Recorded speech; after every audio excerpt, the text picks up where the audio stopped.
మీ భాష మార్చుకొని మీ హవభావాలు మార్చుకొని తక్కువ మాట్లాడి మంత్రివర్గంలో ఇంకా చాలా అందరికి మాట్లాడే అవకాశం ఇచ్చి మేధావులతో డిస్కస్ చేసి రాబోయే రోజుల్లో ఒక ఏమంటారు ఒక మంచి ప్రశాంతమైన వాతావరణంలో అంటే ఒక దాన్ని ఏమంటారంటే ఒక కూల్ మైండ్ తోటి ఆవేశం అక్కర్లేదు. ఇంకా 3.5 ఏళ్ళ గవర్నమెంట్ ఉంది, ముఖ్యమంత్రి మీరే ఉంటారు. ఆ తర్వాత ఎవరుంటారు అనేది అప్పుడు చూద్దాం. తర్వాత ఎలక్షన్స్ అయిన తర్వాత కాంగ్రెస్ పార్టీ హైకమాండ్ ప్రజలు తీర్పిచ్చిన దాన్ని బట్టి నిర్ణయం చేద్దాం. అప్పటి వరకు మీరే ఉంటారు. అప్పటిదాకా ఆవేశపడకుండా గంటలు మాట్లాడకుండా ఆ గంటలు అనే స్పీచ్లు తక్కువ చేసి పని మీద ఎక్కువ శ్రద్ధ చూపిస్తే మంచిదని చెప్పి నా సలహా. ఇంతకంటే ఎక్కువ నేను చెప్పలేను. అధిష్టానం పిలుపు మేరకే నేను మళ్ళీ కాంగ్రెస్ లోకి వచ్చిన.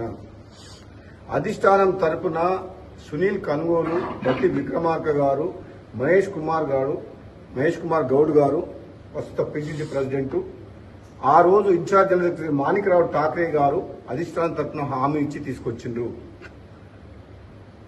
20 నెలలు ఆలస్యమైన నాకు బాధ లేదు, కానీ ఈ ప్రభుత్వంలో ఉన్న పెద్దల భాష మార్చుకొని ప్రజల పక్షాన నిర్ణయాలు తీసుకొని వీలైనంత త్వరగా మంత్రివర్గ విస్తరణ ఖాళీలు కూడా భర్తీ చేసి వీలైనంత త్వరగా స్థానిక సంస్థల ఎన్నికలు పెట్టి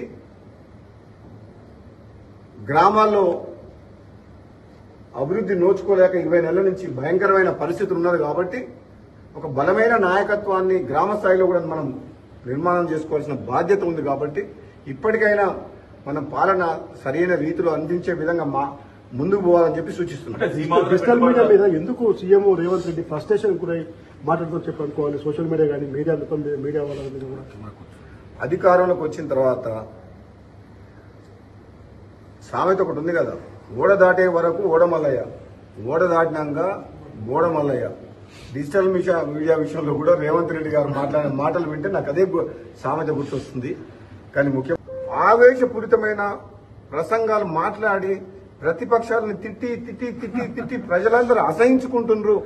మీరేం చేస్తారో చెప్పండి, మీరు ఇచ్చిన మాట నిలబెట్టుకోండి, కానీ ఊరికే 20 నెలల నుంచి మరి సేమ్ అనకండి అని ప్రజలు అనుకుంటున్న విషయాన్ని చెప్తున్న తప్పితే నేను వ్యక్తిగతంగా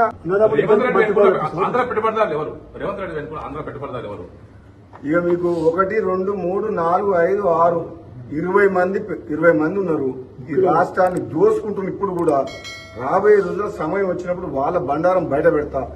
ఏది ఏమైనా తెలంగాణ రాష్ట్ర సంపద లూటీ విషయంలో కానీ, కాంట్రాక్టుల విషయంలో కానీ, భూముల విషయంలో కానీ, ఇసుక మాఫియా విషయంలో కానీ, ఏ విషయంలో సరే తెలంగాణ ప్రాంతానికి ప్రజలకు అన్యాయం చేసే పని ఎవరు చేసినా బహిరంగంగా మాట్లాడతా. Thank you.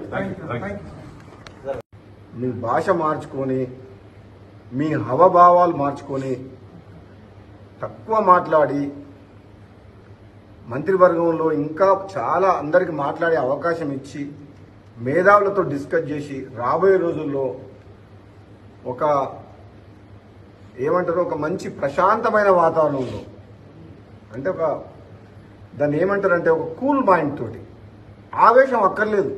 ఇంకా 3.5 ఏళ్ళ గవర్నమెంట్ ఉంది, ముఖ్యమంత్రి మీరే ఉంటారు. ఆ తర్వాత ఎవరుంటారు అనేది అప్పుడు చూద్దాం. తర్వాత ఎలక్షన్స్ అయిన తర్వాత కాంగ్రెస్ పార్టీ హైకమాండ్ ప్రజలు తీర్పిచ్చిన దాన్ని బట్టి నిర్ణయం చేద్దాం. అప్పటి వరకు మీరే ఉంటారు. అప్పటిదాకా ఆవేశపడకుండా గంటలు మాట్లాడకుండా ఆ గంటలు అనే స్పీచ్లు తక్కువ చేసి పని మీద ఎక్కువ శ్రద్ధ చూపిస్తే మంచిదని చెప్పి నా సలహా. ఇంతకంటే ఎక్కువ నేను చెప్పలేను. అధిష్టానం పిలుపు మేరకే నేను మళ్ళీ కాంగ్రెస్ లోకి వచ్చిన. అధిష్టానం తరపున సునీల్ కన్గోలు, బట్టి విక్రమార్క గారు, మహేష్ కుమార్ గౌడ్ గారు ప్రస్తుత పిసిసి ప్రెసిడెంట్, ఆ రోజు incharge general secretary Manikrao Thakre గారు అధిష్టానం తరపున హామీ ఇచ్చి తీసుకొచ్చిండ్రు. 20 నెలలు ఆలస్యమైన నాకు బాధ లేదు, కానీ ఈ ప్రభుత్వంలో ఉన్న పెద్దల భాష మార్చుకొని ప్రజల పక్షాన నిర్ణయాలు తీసుకొని వీలైనంత త్వరగా మంత్రివర్గ విస్తరణ ఖాళీలు కూడా భర్తీ చేసి వీలైనంత త్వరగా స్థానిక సంస్థల ఎన్నికలు పెట్టి గ్రామాల్లో అభివృద్ధి నోచుకోలేక 20 నెలల నుంచి భయంకరమైన పరిస్థితులు ఉన్నది. కాబట్టి ఒక బలమైన నాయకత్వాన్ని గ్రామ స్థాయిలో కూడా మనం నిర్మాణం చేసుకోవాల్సిన బాధ్యత ఉంది. కాబట్టి ఇప్పటికైనా మనం పాలన సరైన రీతిలో అందించే విధంగా ముందుకు పోవాలని చెప్పి సూచిస్తున్నాం. డిజిటల్ మీడియా మీద ఎందుకు సీఎం రేవంత్ రెడ్డి ఫ్రస్ట్రేషన్ గురై మాట్లాడుతూ చెప్పనుకోవాలి సోషల్ మీడియా కానీ మీడియా వాళ్ళ మీద కూడా అధికారంలోకి వచ్చిన తర్వాత సామెత ఒకటి ఉంది కదా, ఓడ దాటే వరకు ఓడమల్లయ్య, ఓడ దాటినాక గోడమల్లయ్య.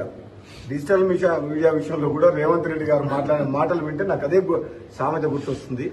కానీ ముఖ్యం ఆవేశపూరితమైన ప్రసంగాలు మాట్లాడి ప్రతిపక్షాలను తిట్టి ప్రజలందరూ అసహించుకుంటున్నారు.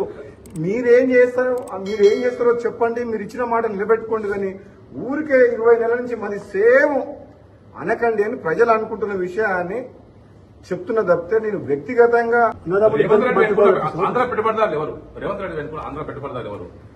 ఇక మీకు 1, 2, 3, 4, 5, 6, 20 మంది ఉన్నారు.